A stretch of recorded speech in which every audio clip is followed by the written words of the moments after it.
Hello and welcome to whatever this is. Today we're going to be talking about two things, one of which is going to be the leaks, and I mostly don't do that, but I see more and more YouTubers doing this, and honestly, at this point, I think I'm just missing out because I could be the first one to inform you, right? So, yeah, we have some leaks and I'm going to talk about those, some of which you already saw on other YouTubers' channels. And on top of that, we have the AMA, Ask Me Anything, on the cargo or like recap. And yeah, they said a bunch of, like CAG said a bunch of interesting things, and I want to show you that and I want to give you my thoughts. So let me roll the intro and let's talk about it. Hello, my name is Grumpy.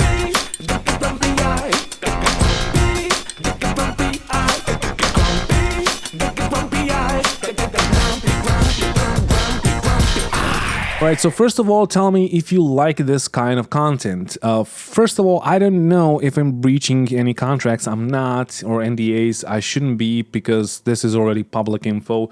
It got leaked, so we know a bunch of shit about a bunch of ships. But we're gonna talk about that later. So at the end of the video, you will hear what new ships we can expect. Some of them are straight to flyable, and some of them are like announced as concept, but they are in production.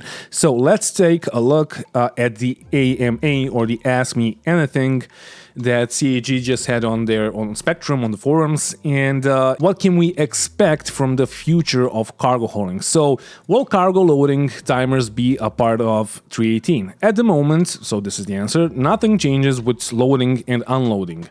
This is handled automatically as it has been in the past. Once manual loading and unloading becomes a reality, you will have the option to choose between the two. If you choose to have the location do the loading and unloading, there will be a cost and a time when your ship is unavailable while the process completes, much like the current refinery gameplay. So basically what that means in the future, we're still not going to see like actual NPC loading and unloading. Your ship is probably going to get stored and it's going to be loaded up like behind the curtain, basically. And at some point, I guess that we are actually going to see NPCs loading our ships up.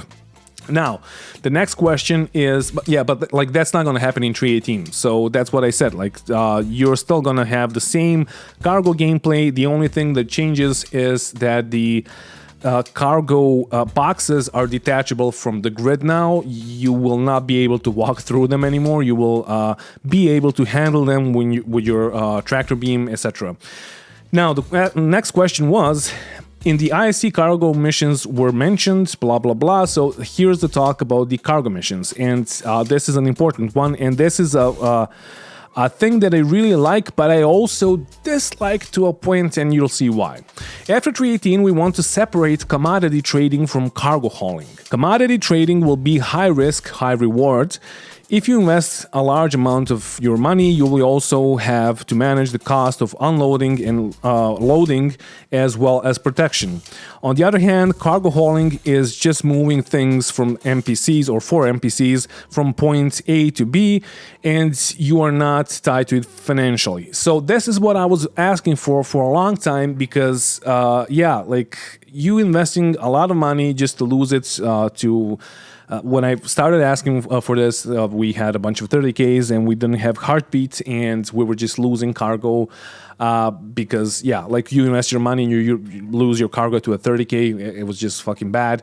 And now they're going to like add, not in 318, but in the future, after 318, when, like we don't know, don't ask when questions because that's CAG's policy. But yeah, the point is that you will be able to take missions, something that resembles the missions that, like the box missions that we're doing right now.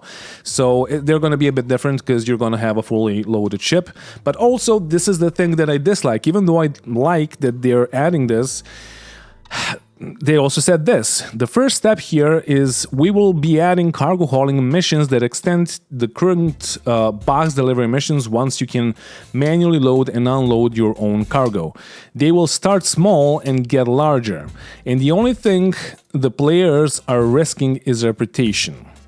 And on the forums, if you look at the whole answer, you will see that you will not get pirated because that, like those things, like that cargo that you're hauling for those cargo missions, it is not gonna be expensive. It is not gonna be like a thing that pirates really like or want. It is simply gonna be a mission and you will not get pirated. Now, I really do not like this.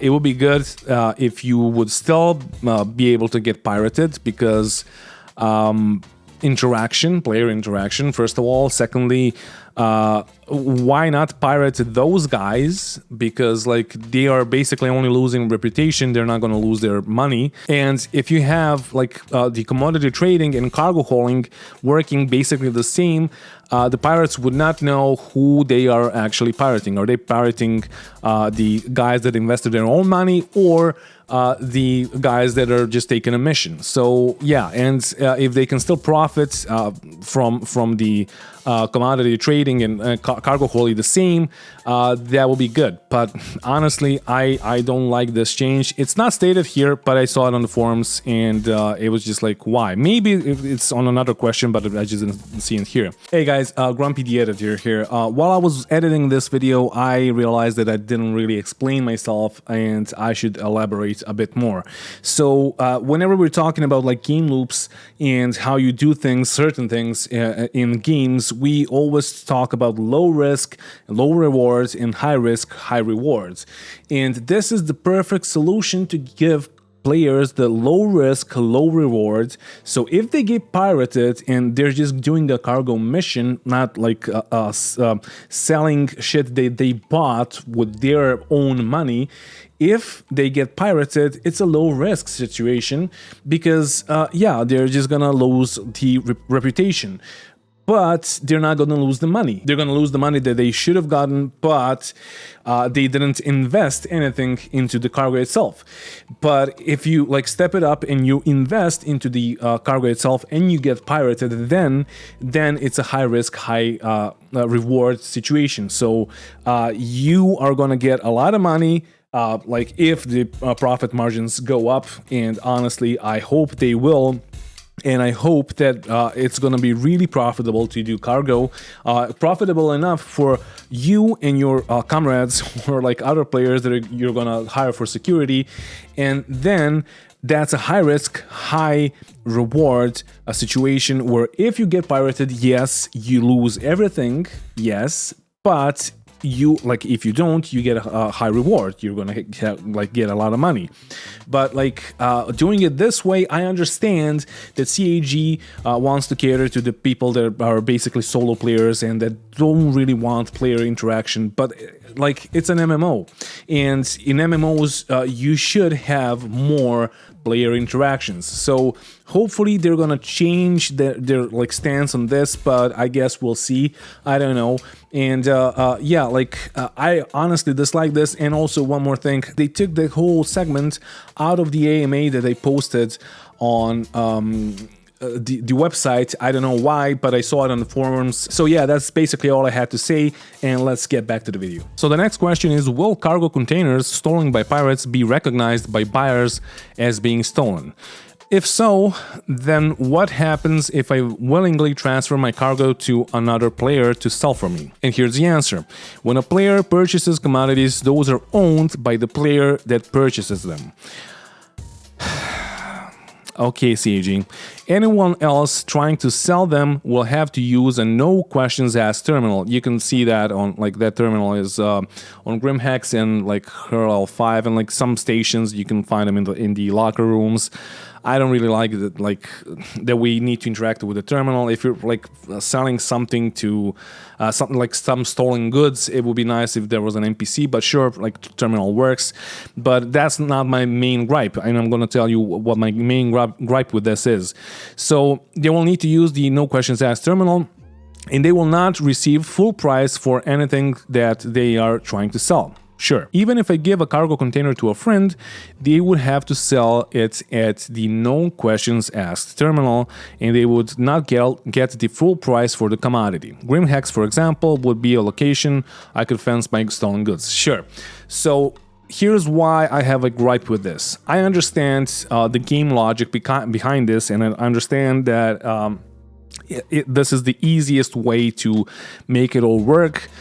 So you will protect the cargo haulers from the pirates, because like they're not gonna get the like 100% price for the product, but also this is restricting the lawful players. And like, for example, let's say I have like 3 caterpillars and I can only fly one at once. But what if I give my caterpillars to other people and I give them money, or I purchase the goods for the caterpillar and fill the caterpillar up, and then I just tell my friends, could you go there, sell that shit, and the other guy, please go there, sell their shit, I'm gonna fly the first caterpillar.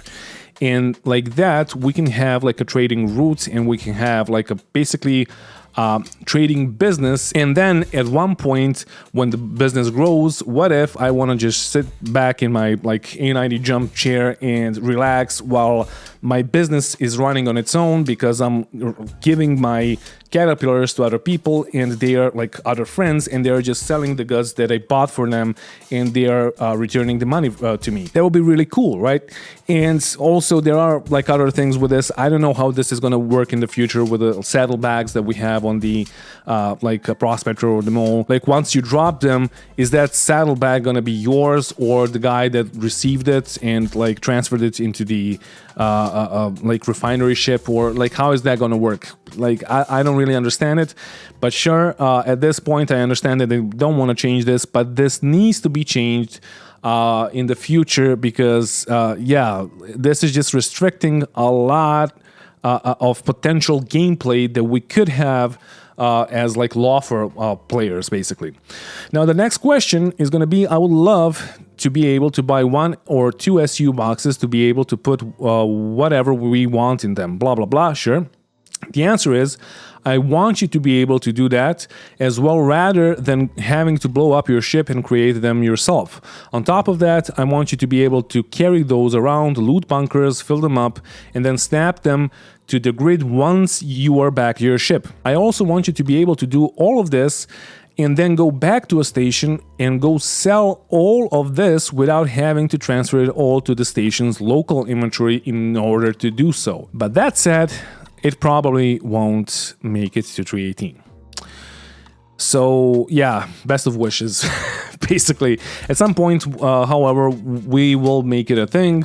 This is where I use the dreaded soon. And yeah, sure, CAG soon. I mean, these are just like this is just like wishful thinking from a dev in CAG, but like we know that like the inventory fucking didn't get updated for a year now. And like it's exactly a year now, and yeah, it's gonna take us like at least a year just to have this. And sure, but it's nice that they're thinking about this. I guess like that's the only thing that I can comment on this. Will cargo boxes have any kind of signatures to be picked up by vehicle pings? Cargo containers can be scanned, and the AR markers will be present if they survive their explosion. Sure, we have also added colored tints to the containers, so you can at least identify the category that they belong to, such as metals or processed goods. Yeah, straightforward. That's nice. That's cool. Not like a huge deal, but that's nice. Are we getting any dynamic pricing changes to the commodities? The short answer is no. Commodity prices will not change for 318, mainly because if we did it now, we will have to do it all over again as soon as we add manual loading and unloading to the loop. So what they're saying here is that yes, they are going to change the commodity prices once we have manual loading and unloading, which is cool, because a bunch of us were like asking ourselves, like, are they going to do that? Asking CAG like if they're going to do that. And this is basically a confirmation of yes, like we will do that. Loading, like they said here, loading and unloading will dramatically change the whole commodity trading loop. So yeah, I'm hoping that the profit margin is gonna be much higher than it is right now. Are larger cargo containers still planned with the refactor like the ones on the raft? Why just one SU? Why not 10 SU boxes for fewer entities? And then the answer is larger than one SU containers are still planned, but at the moment everything is still bought and sold as one SU cargo containers. So yeah, that's why I said that this is not really the cargo refactor. This is just the cargo, whatever, pirate refactor, I guess.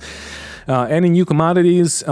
Short answer is no. There's going to be RMC, which is going to be like you're going to get that from hull scraping, and that's it. When it comes to cargo refactor and piracy, what have you thought of to encourage player-to-player boarding actions with this feature? And now this is why I'm making this video.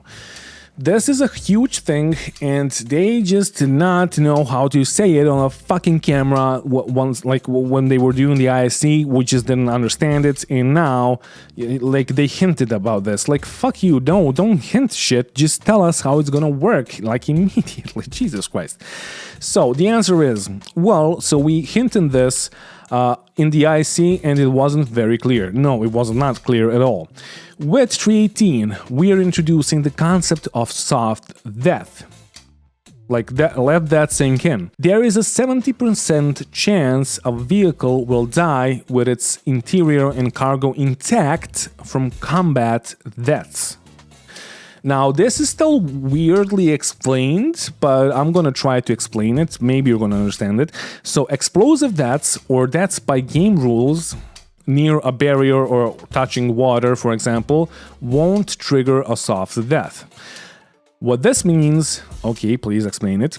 70% of the time, you and your crew are still alive, and the cargo is still attached to the ship when a combat death occurs. Ship reaches 0 health in combat. The 30% of the time that this doesn't happen, your ship explodes and cargo is pushed out, and then 0 to 90% of that cargo remains, with the average of that being like 45% of cargo surviving. So, what he's saying here, if you touch water or hit a barrier or whatever, your ship is gonna go boom and you're gonna lose everything. But if you get shot down by another player or whatever, your ship has a 70% chance of surviving, or it's gonna be dead. Like, that ship is basically just a carcass, like it's just gonna be a ship carcass, but your crew is going to be alive in the ship. And I'm pretty sure that this has nothing to do with like the Gladiuses and other ships, like single-seater fighters. But with the bigger fighters, like, you have 70% of chance of not dying with your crew inside your ship, but your ship surviving, like having a hull that is like, it's not gonna be intact because the ship is dead, but your cargo is gonna still be inside of it, and you will be still alive to protect that cargo. Now, that opens a whole other game for you, and it's still not good, but it's like a step in a positive direction. So that will mean that you will get boarded more often. And that will mean that you will still have a chance to defend yourself, because if you're getting boarded, you have like FPS weapons and maybe you can kill them. But also, this means that they need to fix the fucking positional desync, because if you do not know how the positional desync works, let's say that this lighter is you camping behind a wall, and this pen is attacking you. Oh, let me just switch the camera. So you're this lighter camping behind a wall and waiting for this pen to, I don't know, to like, I don't know, peek, and so you can shoot him. With positional desync, your position is being updated as well as his, but you're not moving, therefore you're still in the same position. The guy that is moving is gonna be moving around, and the positional desync is going to affect only him. And he, the attacker, is gonna see you, the defender, because you're sitting in one spot, and for you, like when he kills you, he's still gonna be here and you're not gonna see him. And once he already kills you, he's gonna like basically spawn here and kill you. So there's no point in having this right now without fixing the fucking positional desync, because it's god awful. I just had that issue. I hopped in like a couple of days ago and it was so fucking bad. I fought a guy at the bunker. He was crouched. He was like looking aside, like we were chasing each other, and at that point he was crouched. I tried to shoot him, but he actually wasn't there because he was moving. But on my side, he was there and I was shooting him and I still died. So,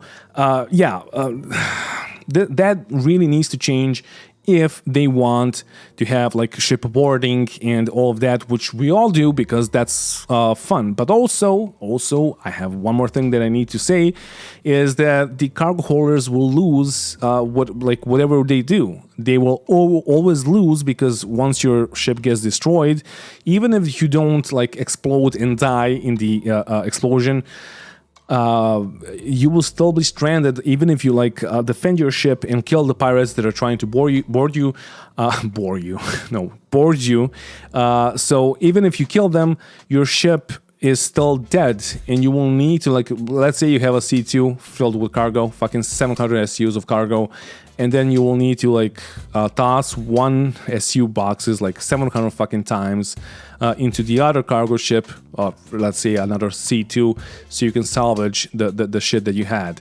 So yes, it's gonna have some interesting things happen, because boarding is gonna be fun, but also it's not gonna be fun for the cargo holders. That's the issue. And without any changes to the prices of the commodities, there's no point in like renting security or having security and paying them for their services, because you will the profit margin is so low that it's not going to help you at all. And let's continue. There are a few more questions, and I'm going to tell you about the leaks, I promise. So, question: do I need to neatly stack boxes all square in order to register them correctly? Containers are snapped to the grid when they are placed in the ship.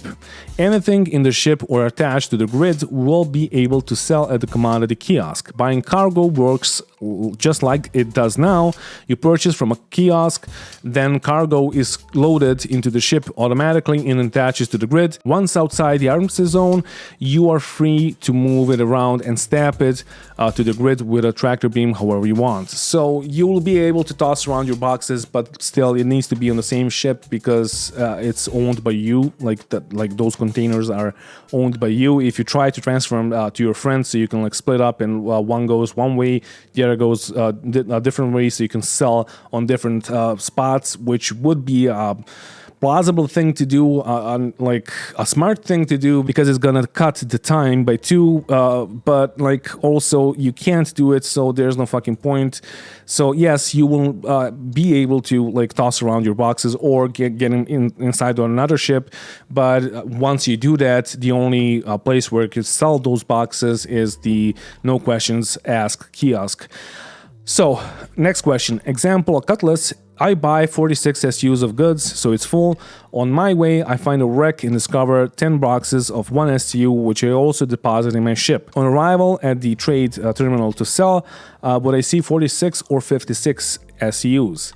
You would have, so the answer is, you would have a hard time making it fit, but sure. The cargo grid has a max capacity. Anything else is considered loose items. And if they are on the ship, you can still sell them. This is not to be confused with the FES items, such as guns, ammunition, stims, armors, etc. Those are technically in a third inventory in your ship, although I have a plan for that stuff as well. I'm like, sure, you have a plan. Nice. You could have told us about the plan, but sure. So the last question is this, and the answer is a bit disappointing. So, are the external cargo pods of the prospector mole and the raft going to be detachable and replaceable?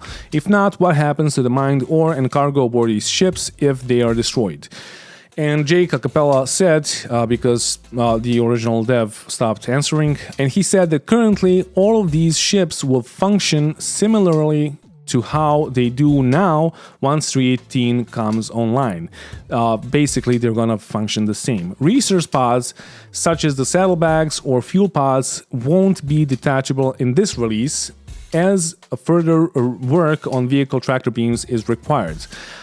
That's understandable. Honestly, even though this is underwhelming and disappointing, that is understandable. So regarding external cargo, such as the hull series and the raft, these will detach upon vehicle destruction, as outlined in the ISC episode. Now, here's the question. The raft has 32 SCU containers and not one SCU containers.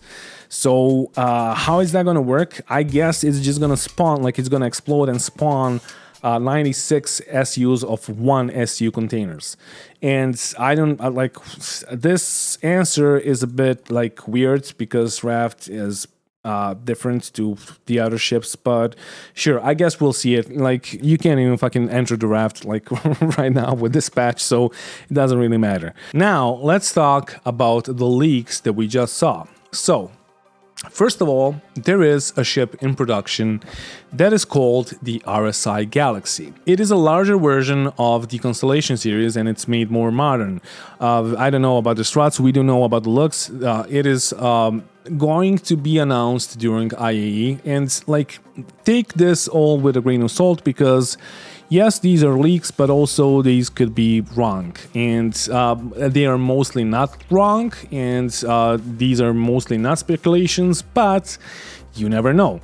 So, it is a modular ship. So the modules include weaponry, refueling, medical, transport, and will expand in the future. It holds a crew of 6 and has an SU count of 32, and it is equipped with a size 3 shield, with 3 size 5 turrets and 2 size 4 missiles. And also it includes an extra small hangar for bikes. But now, with the modules, it also includes a cargo module that could have 512 SUs of cargo. So with that, like 32 SUs of cargo, you just fucking 544 SUs of cargo, right? So that's the max carrying potential of the cargo hold of the RSI Galaxy.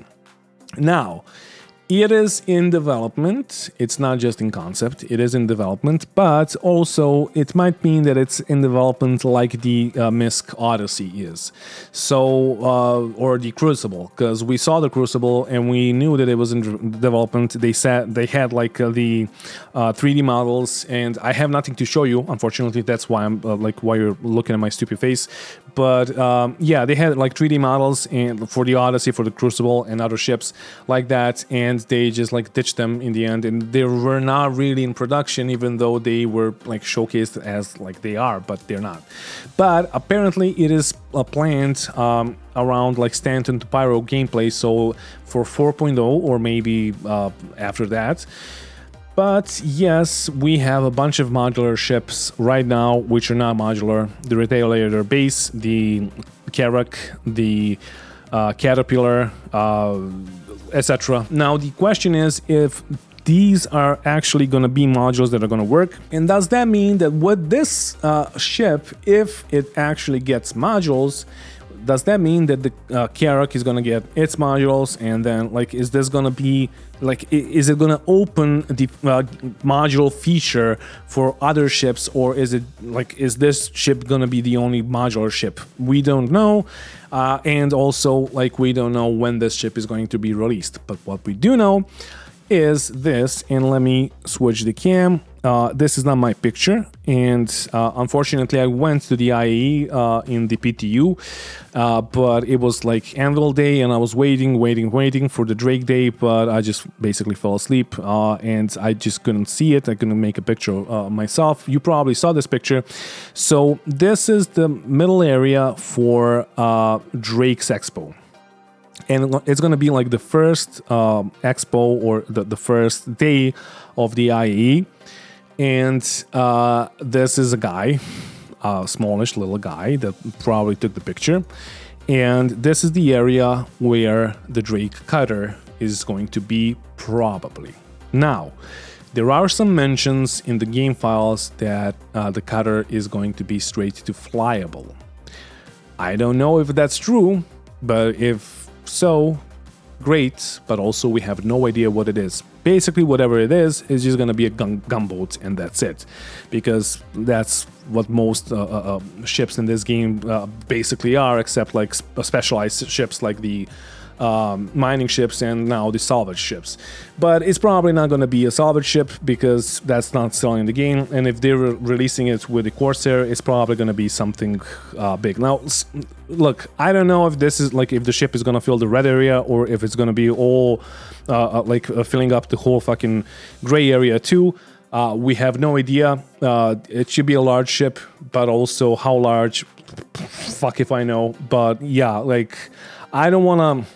This is why I don't want to do leaks mostly, because it's just basically speculations and we really don't know much about this. And maybe this is just like, I don't know, a joke from CAG and they're just like mocking us, and maybe they're not even going to release the cutter because maybe it's not going to be called that. Maybe it's going to be called something else. Maybe this whole is just like an elaborate April Fool's joke for November. But fuck if I know. The last one will be the medical Pisces that we know that you can also find it in the game files, and apparently there's going to be a bed inside of it. There's a lot of talk about that. Also, as I've said, this is all uncertain. Maybe it's not going to happen. Maybe it is going to happen. There were things in the past that we saw in the leaks and they never happened. But also, this looks really real, and I don't want to get you excited, but yeah, I'm excited to see what it is. But honestly, as I said, played the patch a few days ago. I actually played this patch like in the PTU. It's the same old shit. You still click on one ship and you claim another ship. The same fucking bugs. I ended up in prison for no fucking reason. So yeah, it's just like it's still Star Citizen, it's still CAG.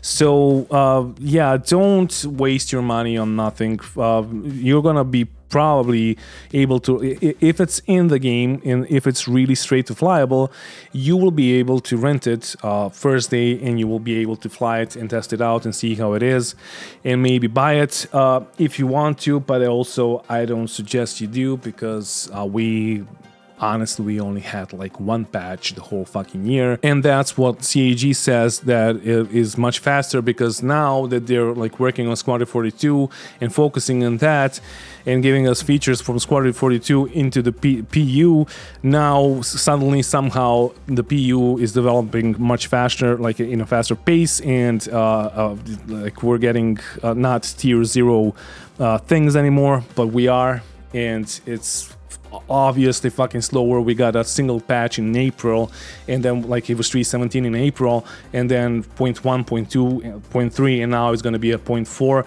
0.3 was just an update for the STV, just to get it in the game, to change the speeds of the vehicles. Same old bugs fucking persist. Nothing has changed. It's still Star Citizen, so don't waste your money, guys. Also, one more thing about the cutter. This is from July of this year, and in the monthly report, they said the development of an announced ship continued, which is currently moving from gray box to final art. July saw the gray box pass complete on the cockpit, dashboard, habitation, and cargo hold. The team also progressed the exterior hull to finer art. So this basically confirms the cutter. Maybe it's going to be called something else, but we're calling it the cutter right now. I don't know why, because the community calls it like that, so I'm just going to go with the flow basically. But yeah, they were working on a ship at that point, and they were working on unannounced ships, and there is one more unannounced probably ground vehicle that's going to happen. That's just basically going to be a LTI token, and that's it. So yeah, I don't know what to tell you. I'm excited to see these vehicles in the game. I already have the Corsair. I'm probably gonna get this one, melt something to get this one to just like review it. Maybe I'm just gonna rent it during IAE. I'm not overly excited about like the ship itself, because I don't know what it is, what it does. Maybe it's gonna be fucking amazing, and it's gonna do everything, and it's suddenly gonna have like farming and exploration and data running and everything inside of it. But also maybe it's not gonna be that. So as I've said, don't get too excited. It might be just like a gunship, and we already have a bunch of these, and we don't really need one. Like the Corsair is one, Redeemer is one.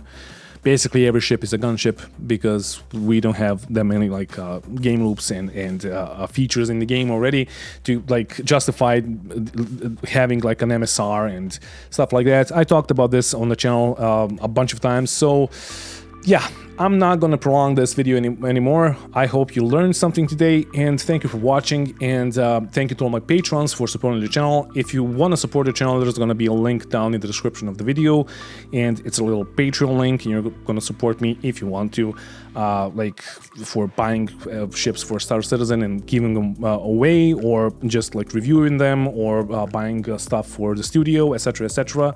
Or you can just support me for being me and being grumpy, I don't know. And yeah, like $1 per person, 100 people, that's $100. So if you want to do that, thank you, amazing, I love you. I love you anyway.